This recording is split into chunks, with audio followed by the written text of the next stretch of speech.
Hi guys, അപ്പോൾ നമുക്ക് ഇന്ന് കുട്ടികളുടെ ജുബ്ബയുടെ പാൻറ് എങ്ങനെയാണ് വെട്ടണമെന്ന് നോക്കാം. വളരെ സിമ്പിളാണ്. അപ്പോൾ സീറ്റ് ബ്രത്തിൻ്റെ നാലിലൊരു ഭാഗം എടുത്തിട്ട് അതിൻ്റെ കൂടെ 2 കൂട്ടണം.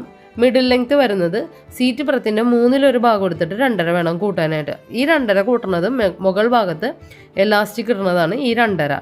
അത് കഴിഞ്ഞിട്ട് മിഡിൽ ബ്രത്ത് എടുക്കുന്നതും സെയിം 2.5 തന്നെയാണ് മിഡിൽ ബ്രത്ത് എടുക്കുന്നതും.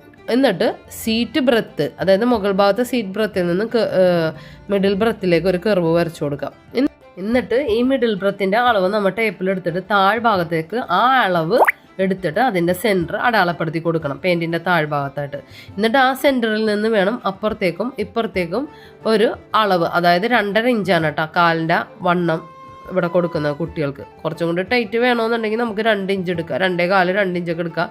അല്ലെങ്കിൽ 1 ഇഞ്ചിനനുസരിച്ച് ഷേപ്പ് ചെയ്ത് കൊടുക്കുക, എന്തെങ്കിലും ചെയ്താൽ മതി. ഇതിപ്പോൾ 1/2 ഇഞ്ചാണ് ഇവിടെ ഷേപ്പ് ചെയ്ത് കൊടുക്കുന്നത്.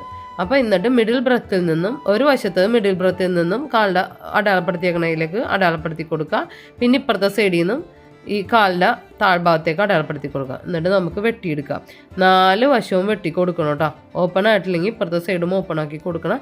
എന്നിട്ട് ആങ്കിൾ പാൻറ് തയ്ക്കുന്ന പോലെ വേണം തയ്ക്കാനായിട്ട്. അപ്പോൾ ഇതിന് എലാസ്റ്റിക് ഇടുന്നത് ഇപ്പോൾ പാൻറ് തയ്ച്ച് കഴിഞ്ഞിട്ടുണ്ടെങ്കിൽ അതിൻ്റെ ഒരു വശം ഉണ്ടാവുമല്ലോ, 4 വശമുള്ള പാൻറ്റിന് ഇപ്പോൾ നമ്മൾ വെട്ടാനിട്ടപ്പോൾ, അപ്പോൾ അതിൻ്റെ ഒരു വശത്തിൻ്റെ 1.25 വേണം എടുക്കാനായിട്ട്. ഫുൾ പാൻറ്റിൻ്റെ നിന്നും 1.25 വേണം എടുക്കാനായിട്ട്.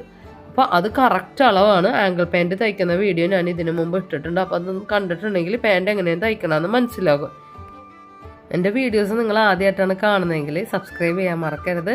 നിങ്ങളെ സപ്പോർട്ട് കൊണ്ട് മാത്രമാണ് ഞാനിപ്പോൾ ഇവിടം വരെ എത്തിയിരിക്കുന്നത്. അപ്പോൾ വീണ്ടും നല്ലൊരു വീഡിയോ ആയിട്ട് വരുന്നവരെ താങ്ക്സ് ഫോർ വാച്ചിങ്.